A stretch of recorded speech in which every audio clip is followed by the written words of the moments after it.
Time for the final of the men's doubles cricket here.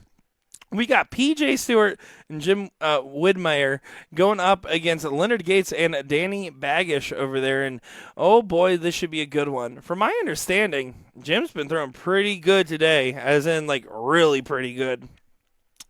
Interesting dichotomy here, though, is that Leonard Gates is starting now. When we saw them yesterday, Danny Baggish was starting. It definitely seems like the games have flip-flopped just a little bit today. 3 mark there does get the close on the 19s. Gates and Baggish did survive a little bit of a Game 3 scare going into this in their top 4 match against Dave Bylock and Mark Lowe. Oh, and doesn't hit the big single there for PJ Stewart. PJ did come in here and call some games, so now we actually have a good Stewart that's been on the microphone. That's nice. But also, jokes aside there, PJ did have a good time talking with us here, but also told me afterwards when we got the mic, he's like, man, I am really struggling to hit my darts. And it's something that he said he's had to learn to deal with since taking an active step back. He's basically fully stepped back from darts. He's almost entirely focused on flight school, and the fact of the matter is that he knows how to play really well, but he can't channel that same form because he's not playing all the time, and he's trying to learn how to accept the highs and lows a little bit more nowadays.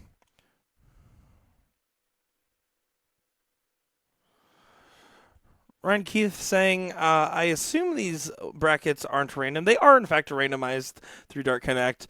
It is just a lot of talented players in this room, especially on the men's side of the fair, but also on the ladies' side as well. There's a good spread here, so that's probably why you're seeing that. It's just that there's so many different good teams. I mean, the fact of the matter is there's great players that we haven't even had a chance to see on the stream. We barely saw Kevin Luke on the stream other than that match against Alex Spellman. And then we saw another time there. We haven't even seen Norman Madu, for example. That's another big name that we haven't even gotten a chance. 7 mark there for Jim Wood. Tied a scoreline here. They're all having a little bit of a laugh about something.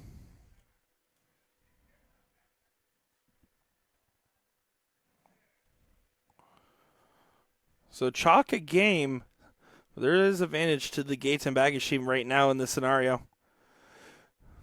Joe Cheney, that's another mentionable there, has only made the stream once this weekend, although Joe Cheney admittedly has been struggling this weekend, it seems, from the darts I have seen him throw.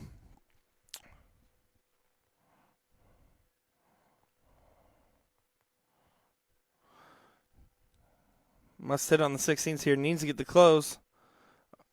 Last start there, you can tell he tried to push it in. And if you notice the flights and everything on the darts, I think PJ actually switched to Jim Wood's darts yesterday when they were playing together and starting with a different set today than he was. I believe PJ's darts he's been throwing with, he's like, I've been throwing them so long it's almost completely smoothed over on the barrel. And just like to how his partner's darts felt in the hands.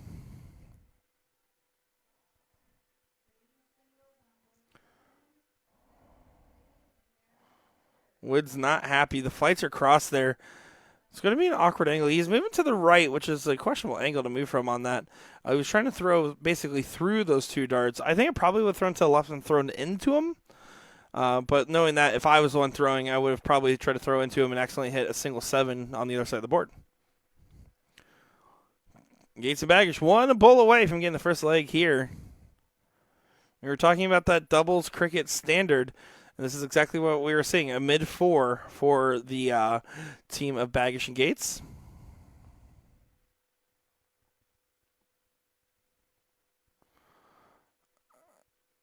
All over the wire there.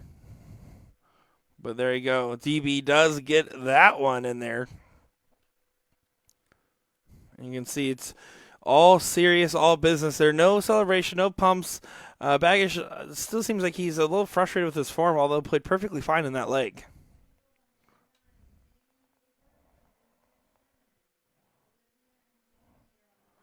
And it goes low. So Jim Wood and PJ Stewart here getting the start here. With Jim to start it off. He's been throwing Un Fuego up to this point with himself and PJ. A big start here would go a long way.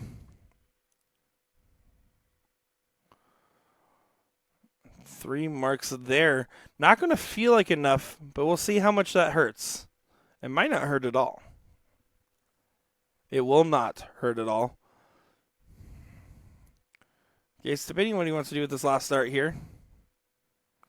Does stay down, but only with a 2 mark there. PJ, again, just can focus on getting the big shots in, whether that be a 3 mark close in the 19s or that be 3 marks just trying to get the 20s and then waiting for those darts to fall in, because once they start falling in for him, they come in droves. As he says, cheese with funk and rice.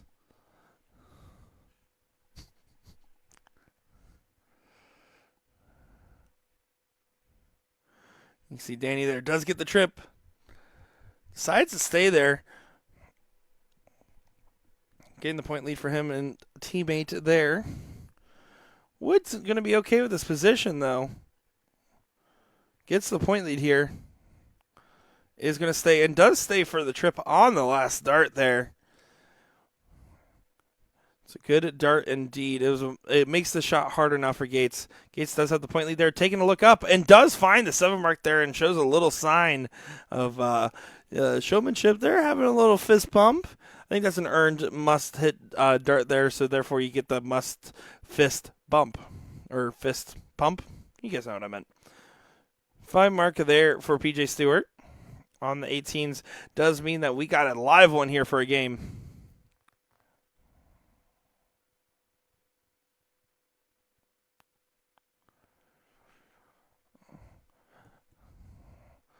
Danny there just with 2. Gives Wood a good shot here.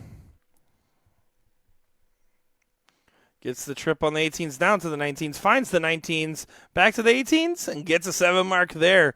Captain America shielded that one.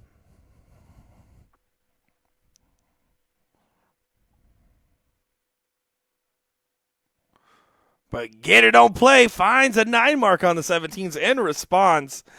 Oh, my goodness. 3 in the bed there for Leonard Gates. PJ stays up and finds a 7 there. And I do like to stay on that round, especially right now where you can tell his form's definitely not where it's in. It's not in its normal range. So to stay up for that 7 mark is a nice calculated play. You get more consistency shooting at the same target.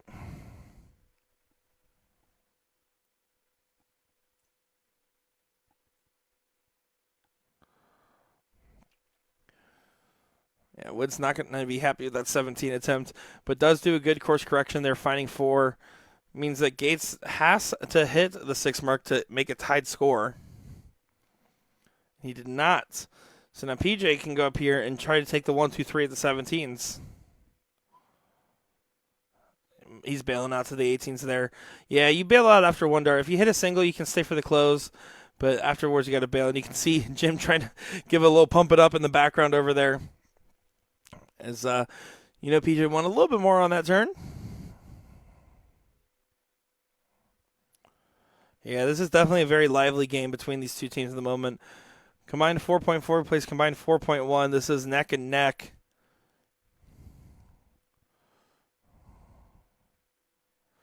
Oh, and does take a last start look. I don't mind it there. Got to do something to tip the scale in your favor. Kim saying, have a nice evening, all from Denmark there. Great to see you in here, Kim. Gates debating what he wants to do. Should stay.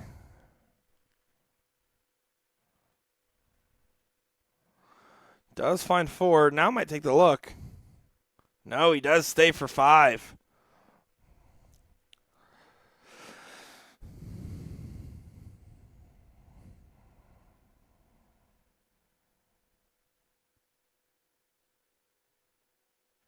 Oh, and PJ Stewart there was not able to collect on those 18s. You expect them to have to go away here from Danny.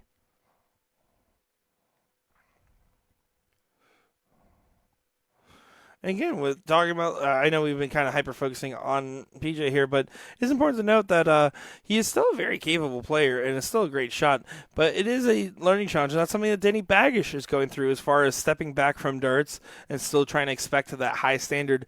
You have to have a little bit of give there, right? You should know that while you can still throw the same level of darts in the same vein there, you know you can't throw them as often.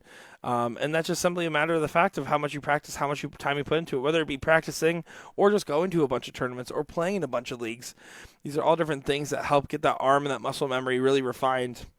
While the muscle memory will still be there, it does progress over time.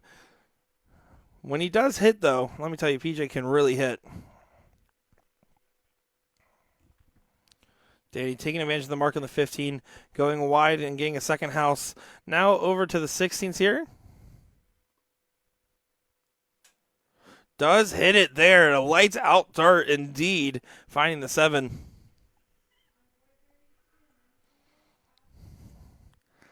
This might be all she wrote for PJ Stewart and Jim Widmayer.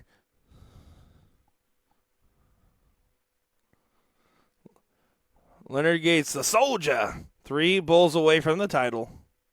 There's 1, 2, and put it on the counter. Finds 4 bulls there.